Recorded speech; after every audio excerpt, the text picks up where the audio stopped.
Selamat datang di Novella Channel. Novella Channel akan memberikan cerita novel dalam versi audio dan teks. Silahkan menikmati cerita novel favorit Anda. Jangan lupa untuk subscribe karena subscribe itu sangat mudah bagi Anda dan sangat berharga buat kami. Mari kita lanjutkan kembali kisah novel kekuatan Harvey York untuk bangkit bab 7013 sampai dengan bab 7014 bersama Novella Channel. Selamat mendengarkan. Masih bersama Novella Channel, mari kita lanjutkan. Bab 7013. Dalam hal minum teh, Harvey York tidak memiliki banyak pendapat.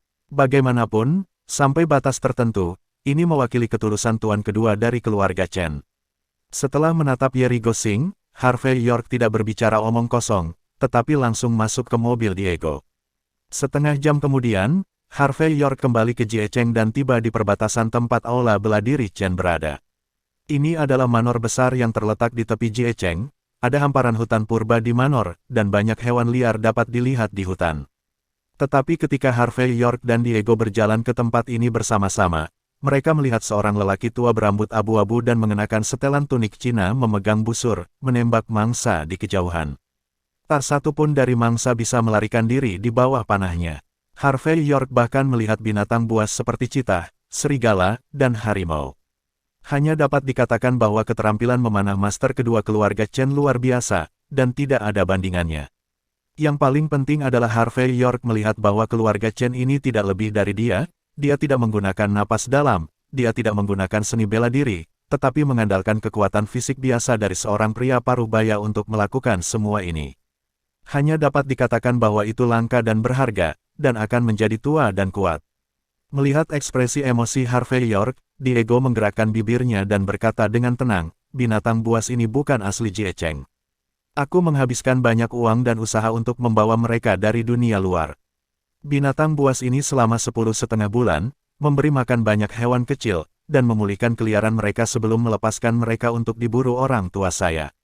Untuk ini, saya menghabiskan banyak uang setiap hari. Berapa banyak energi, sampai-sampai aku punya sedikit waktu untuk mengurus urusan istana hiburan.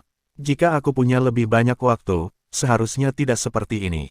Berbicara tentang ini, ekspresi wajah Diego, dia tidak tahu apakah itu jijik atau emosi. Lagi pula, dari sudut pandang tertentu, jika dia tidak terjebak dalam masalah Burion Chen, masalah di istana hiburan mungkin tidak akan terjadi. Bahkan, di lingkaran Burion Chen, statusnya akan semakin tinggi.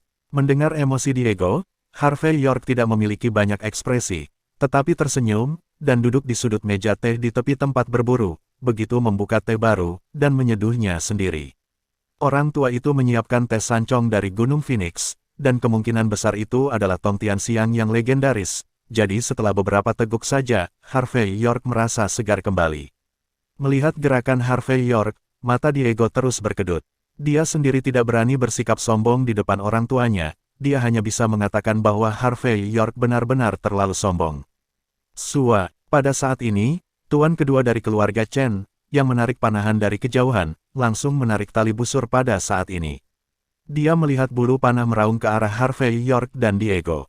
Mendengar hembusan angin yang mengerikan, ekspresi Diego berubah, dan dia berguling di tempat hampir secara naluriah, menghindari panah. Hanya saja dia menghindarinya, tapi dia terlihat sangat malu dan berkecil hati. Di sisi lain, Harvey York tampak acuh tak acuh. Dia bahkan tidak bergerak sedikit pun, tetapi terus meminum teh di tangannya. Bip, dengan suara renyah, bulu panah melewati telinga Harvey York dan mendarat di pilar di sampingnya. Panah kecil berjarak ribuan mil, tetapi tidak ada cara untuk menyentuh Harvey York. Hanya dapat dikatakan bahwa ketenangan dan ketenangan Harvey York luar biasa. Masih bersama Novella Channel, mari kita lanjutkan. Bab 7014. Papa, ada tepuk tangan meriah, dan kemudian dia melihat tuan kedua dari keluarga Chen berjalan mendekat dengan tangan di belakang, menatap Harvey York dengan mata penuh persetujuan. Tidak heran itu diwakili oleh Liga Bela Diri negara besar dari negara musuh. Belum lagi keterampilan, tetapi hanya mentalitas tidak berubah warna sebelum gunung runtuh, yang tidak lagi sebanding dengan generasi kedua yang dimanjakan di Jiecheng. Belum lagi Diego, sampah kecil ini, bahkan Burion Chen, yang dikenal sebagai harapan Jie Cheng, tidak bisa dibandingkan. Diego, orang ini terus mengganggumu lagi dan lagi, bukan hanya dia mati, tetapi juga kami disimpan, ini karena Anda memberi kami wajah. Tuan kedua dari keluarga Chen menjadi semakin emosional ketika dia berbicara. Dia awalnya ingin memberi Harvey York pukulan. Tapi dia tidak berharap untuk melihat ketenangan Harvey York sebagai gantinya. Karakter seperti ini, ia mengaku tak tertandingi saat masih muda. Memikirkan hal ini, tuan kedua dari keluarga Chen lebih memuji Harvey York. Harvey York tidak terlalu bangga, tetapi tersenyum dan berkata, "Tuan kedua, saya belum meminta nasihat." Tuan kedua dari keluarga Chen berkata dengan ringan, "Bukankah Diego memberitahumu? Nama saya Mateo Chen." Harvey York mengangguk sedikit, melengkungkan tangannya, dan berkata, "Saya bertemu Tuan Chen." Mateo Chen tersenyum pada Harvey York, dan kemudian menatap Diego dengan jijik. Diego tampak sedih, dan berkata, "Orang tua, saya adalah generasi master seni bela diri, dan naluri saya adalah mencari keuntungan dan menghindari kerugian. Bagaimana Anda bisa mengatakan bahwa saya baru saja kehilangan muka? Harvey York sangat ketakutan olehmu, tetapi kamu masih berpikir dia adalah gunung yang runtuh di depannya tanpa mengubah warnanya. Tidakkah menurutmu kata-katamu terlalu berlebihan?" Mateo Chen hanya bisa menghela nafas dan berkata, "Kamu bocah, itu tidak lebih dari memalukan setiap hari. Yang paling penting adalah kamu masih belum memiliki pengetahuan diri sampai sekarang. Jika kamu memiliki 3 poin kemampuan atas nama kamu, bahkan jika aku mati, aku bisa memejamkan mata." Sambil berbicara, Mateo Chen mengulurkan tangannya dan menepuk bahu Harvey York dengan emosi. Ketika tangannya jatuh, gelombang napas dalam seperti gelombang laut langsung mengalir ke tubuh Harvey York, seolah itu akan menghancurkan segala sesuatu di tubuhnya dalam sekejap.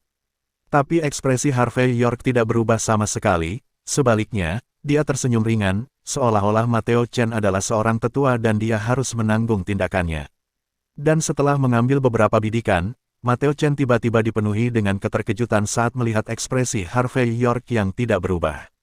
Anda tahu, dia sangat kuat dan lahir dengan kekuatan ilahi. Belum lagi kultivasi seni bela diri, kekuatan tubuh fisik saja sudah melampaui imajinasi dunia. Namun, dia tidak menyangka bahwa menjadi pemuji tidak ada artinya. Di depan Harvey York, semuanya kosong.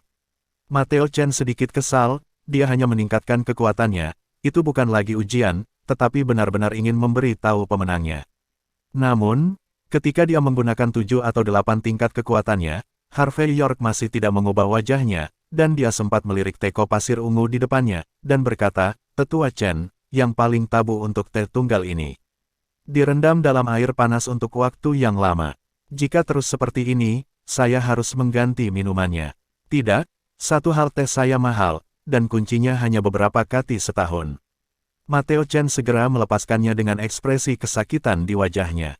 Kemudian dia tiba-tiba menyadari sesuatu, dan berkata sambil tersenyum, "Menarik, sangat menarik. Tidak heran lelaki tua dari Longmen itu membiarkanmu menjadi tuan muda Longmen." Terima kasih sudah mampir di Novela Channel, nyalakan loncengnya agar mendapatkan notifikasi dari setiap novel terbaru.